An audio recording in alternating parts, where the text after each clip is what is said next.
So today I am doing my book review of Maximum Ride Forever.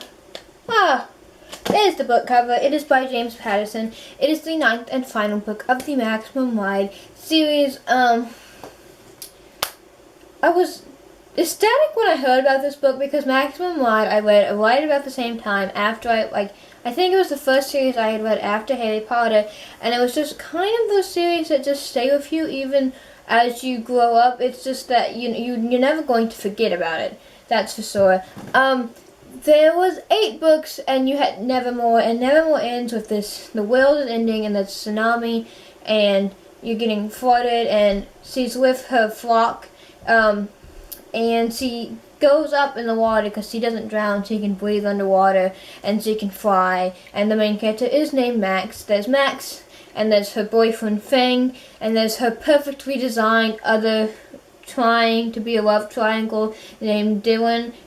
It doesn't work out with him, as you see in one of the other books. I don't remember which one. By the way, if you have not read all other of the 8 books, you should really go read those and really just marathon this series, because I will be giving away spoilers in this video, and this is way too good of a series to be giving. Just hear about it in the video. There's Angel, and I know in the first book she's like 6, and now she's like 11, I think, and Angel annoys the crap out of me. At first she wasn't that bad, and then her power is to go in your mind. She can read thoughts, she can send thoughts in your brain, and she messes with you in your head. And then there's one point where she wants to be the leader, so she just manipulates everybody and finally becomes the leader, and so Max and Fang just leave. I don't remember which book that was in. I think it might have been in Max. Then there's Nudge, who is the other female. She doesn't have that much major character. She's not a major character. She's like one. It's like you have the main flock, but even in the main flock, Fang, Max, somewhat Dylan, and Angel are the main ones. Then you have Gassy and Iggy and their brothers. Iggy is blind, and they mess around with explosives, and that's where they come into play. I forgot what Nudge's power was. I think it's electronics. He's very good with those. And so, as I was reading this book, about 200 pages in, you're like, you know what, WTF, is this author going to pull one of those endings? Basically, as the apocalypse happened, and they go to formerly known as Australia, and there's these hellhounds or something like that, Max wants to go back to their other luxurious island. Nudge joins her, along with their dog, Total. I forgot the other female dog's name that Total was with, but she does end up dying, which is sad. She's like one of the other main characters that end up dying. This is so confusing. This is like Twilight, where they have that epic battle scene and all these people die, and then you realize it's a fucking dream and nobody actually died. So Nudge, Max, and Total go back to the island once they get to Australia. Dylan is presumed dead.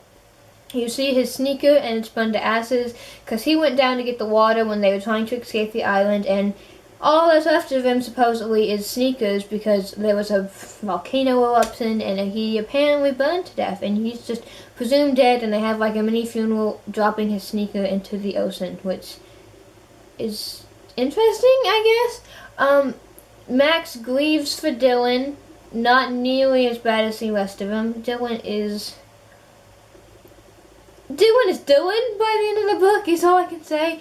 Dylan was created for Max's her perfect partner, and obviously she chooses Fang because she doesn't want perfect.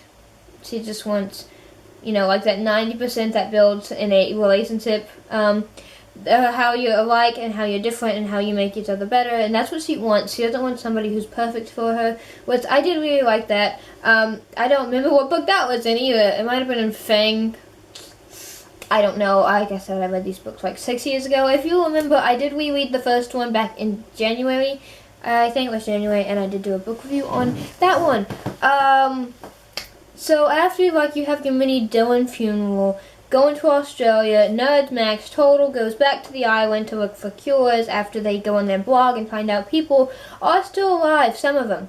And then Angel messes with Fang's head like she loves to do. He thinks he's just going to die. That's just his fate. So he just goes off on his own like a suicidal mission. He goes to California. Angel says Angel says her and the rest of them are going to Lesser. They are not. Iggy and Gassy went to the Amazon or something like that. Angel went everywhere gathering people for a mini army, which you get at the end. Then, right after Max decides that she does want answers, keep in mind Dylan is already dead, she leaves the island. In the next chapter, or next few chapters, Nud's head is held underwater and she dies. And so, you already have 2 of the main characters dead. And then you have this 0003 or somebody like that, character, and you don't really get him at first, and you do, it clicks at the end.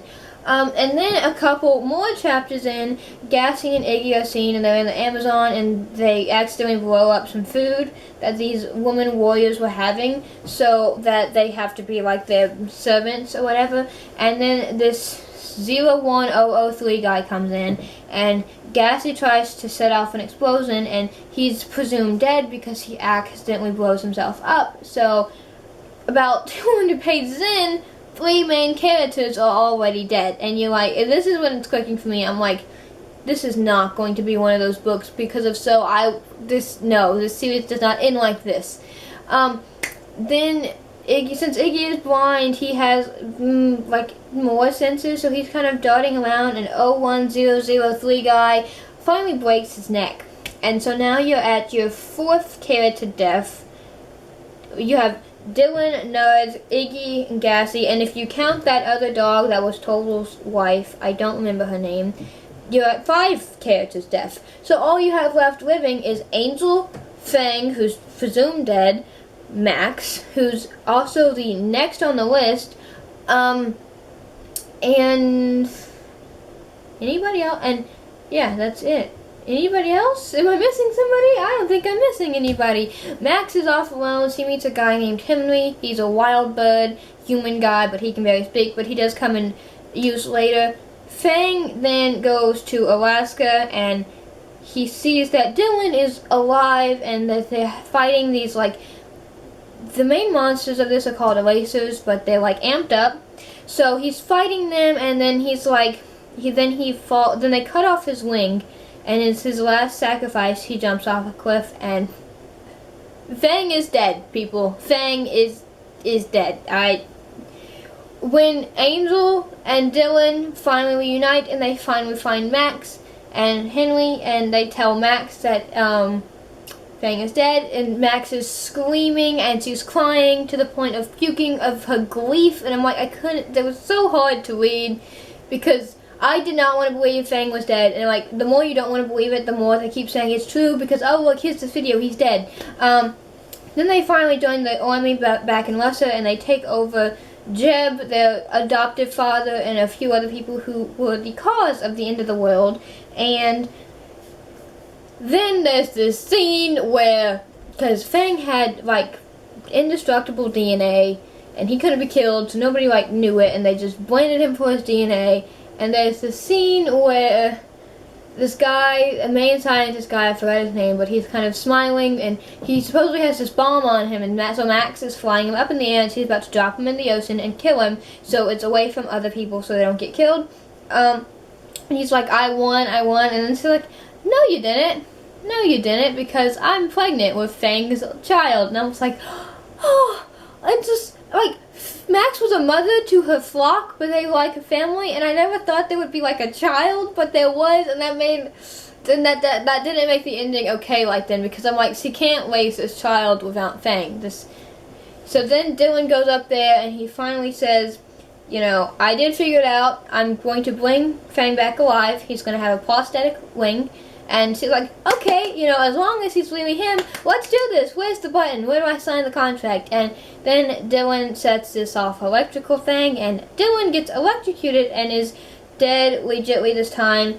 And Dylan's whole plan as 01003 guy was to pretend to kill the flock, but actually save them, because the process of upgrading didn't quite work with him. And then Dylan officially dies, and it's just, you don't even really grieve for Dylan, because it's like, you're too happy to have Fang back, you're like, screw you, I got you now. But it ends with the epilogue, and Max and the flock are flying, and Max and Fang are teaching their, I believe, their daughter. They named her, what was her name? Phoenix. And they said she could name herself when she got old enough, like Max had named herself Maximum. And it ends up, and they're jumping off a cliff, and they're teaching the daughter how to fly, and it's just, gave this 5 stars. I was much happier with the ending than I was in Nevermore, because Nevermore, you're like, the world's gonna end, oh, it ended, oh, I survived, cut, scene, done. Ran out of budget, couldn't write anymore. But I did really like this ending, and I'm glad James Patterson added it as, I guess, as to the series. He added it. So, Amanda, thank you for watching. Bye.